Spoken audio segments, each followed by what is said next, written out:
Come. Good boy. Wow, look at that recall. And that's the beauty of that right there, is that conversations. He wants to be on the couch and I want to recall him over here. Now, if you break that down, it's really just he wants to do something and I'm asking him to come over here. That could be anything. Right now it's on the couch. It could be guests. It could be other dogs. It could be a squirrel. The beep, after the experiences he gets here, is going to have him to rock what he's doing and come to you no matter what it is.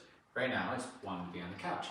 Using this very clear situation to show him how this works, the mechanics of this. So we're starting with something very obvious, very mild. He's on the couch, and I want him to come over here. Now, eventually, it'll be, he sees a squirrel, he starts to go on a prey drive, and he gets the beep, and then a correction for not recalling. So it goes, he sees how intense it can get, but I want to save that until after he has knowledge on it, before that's set up, to go to the big ones where he's going to chase squirrels or go after dogs or whatever he's going to do out in the real world.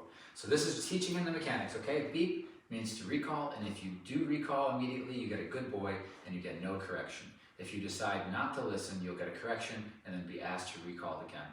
If you still don't listen, every time I have to ask, I'm gonna correct a little firmer. So then he learns, and the dog will test that to see, well, how firm, right? And then they learn. So good boy, that was a minor example of that. So he's 4 years old and he has never had somebody have this much control with rules and actual consequences to keep his behavior in line. So he's a little stressed about it. You know, he's a little like not used to having to listen, right? Out of practice with listening too. So he's worried that he's going to do things wrong. So he actually is doing really good. Weak points is like stay, is pretty weak. Stay, but we've been working on it. But naturally, you know, his stay was, you know, you say stay, you walk away, gets right up and walks away with you. So I guess that's not a stay, huh? So we've been working on that because that's part of the foundation, that stay and that recall as far as mechanics go and commands go. Those are the foundation. Okay, we're just going to build on top of that. Good job. Once I have the stay, the sit stay, I can then go from a distance and ask him to down. And the cool thing about that is he only really knows stay and the recall. I just did a couple downs with him. I did like one down with him actually in the training room. The beautiful thing about the distance is if I say down and he tries to recall, that's no, that's wrong. And that's going to show him, because I'm at a distance, it's going to take care of that, your dog. You know, you give your dog a command at 10 feet and they come to you and do the command. I want to make sure he knows from there, if I say down, don't come to me, okay? A lot of dogs, when you first do this, they try to get up and come over to you, okay? Dallas, good boy. Down, no pressure yet. Pressure's going to come on really low. 5. Good boy. And he turned off the pressure by downing. That was really good. His brain had to work there. He was like, what does that mean? Do I know that word? And it's like, you know that word. And now I say it's giving him the answer by giving a hand gesture and come over and helping him out. Or if you have a leash on, you can use some leash. Because if he got really confused and didn't know what to do, then I would come in and I'd give him some assistance, you know, I'd pat on the ground or something. Good boy. And that's what I did the first rep. I patted on the ground and he laid down. Now you can see, he's doing amazing on the way that we want him to operate, which is I say your name, you stop, you look at me and you listen, and then you wait for what I'm going to say, rather than what every dog does when they get in here. You say their name, either they don't listen at all, or they guess what you want from them. So I say his name and he'd recall to me. Or I'd say his name and who knows what would happen. They just shuffle through their commands. So he needs to hear his name and know that's not a command. Your name it works the same way it does in a conversation between me and another person. If I say Julie, she doesn't just get up and get me a cup of coffee, right? And guess what I want. She says yes, and then I say what I would like, right? So with him, I say Dallas. He looks at me, he stops. This is something we're taught, and that's why I said he did a really good job. Stop, listen for the command. Now he was expecting a release because he's been getting released out of that sit every time. Now I'm saying no, down, and it glitches the brain for a second. So he's gonna be like, oh, so it can work like that, huh? You can say my name and give me, you know, any of these 5 commands, right? So he's doing really well, good boy, especially for 4 years old. It could be a lot worse as far as the patterning. It's there.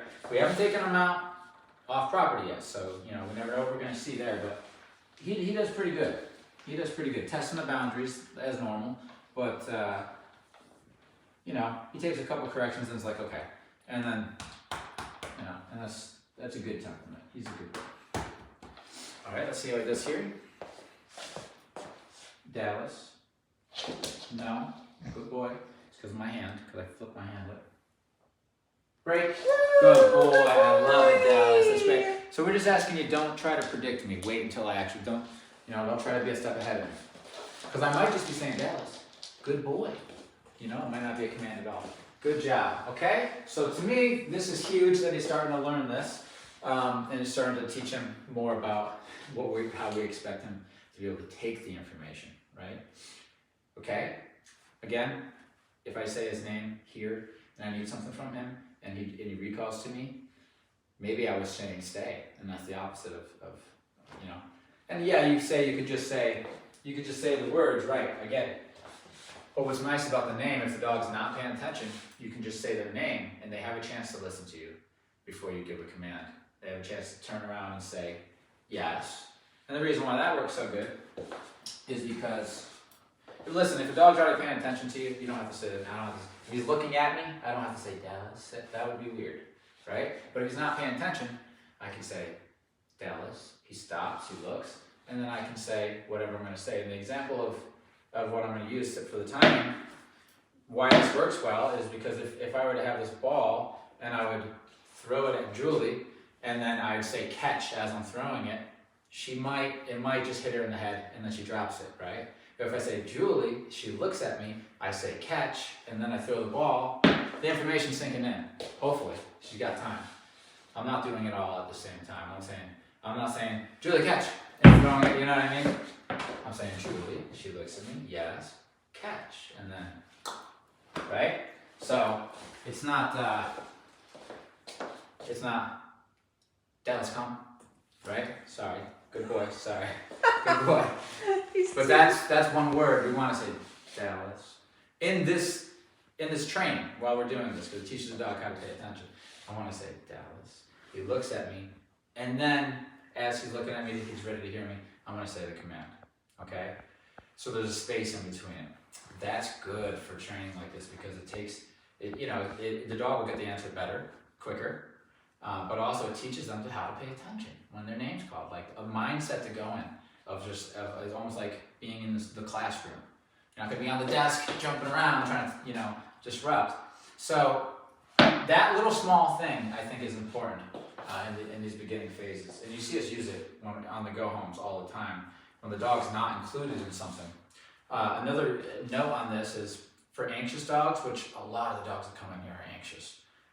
For anxious dogs, we find that if I put them on place or something, let's say they're through the training, halfway through the training, I put them on place, they're anxious, right? And I say, why? I've done all the option things, I've let them make all the mistakes. Why can they still be? And I realized that me doing drills, without doing what I'm doing now, which is saying the name and then giving them the commands, the dog would just be laying there and I would just say come randomly, right? Or whatever, any command randomly. And the dog would have anxiety that at any moment he could be asking me to do a command. And there's no buffer, and they worry, because there's corrections, if they get it wrong or something, right? Especially if you're new, like I was back in the day, and I had trouble. I wasn't as good at reading a dog. I just knew the rules, don't get off the bed and all this stuff. Now I'm evolved. But the point is, they could relax because they know nobody's going to ask you to do anything. You're going to hear me talking to other humans. You're going to hear other humans saying words, but unless somebody directly says your name, nobody's going to be giving you a command, in the context of this living room, so you can relax. So that's another reason too, okay? So work on that, all right? Like this. If I'm ready to let him out, if he was sleeping or whatever, if he wasn't looking at me, I want to just say break. I'd say his name, get his attention, have that pause, and then say break, right?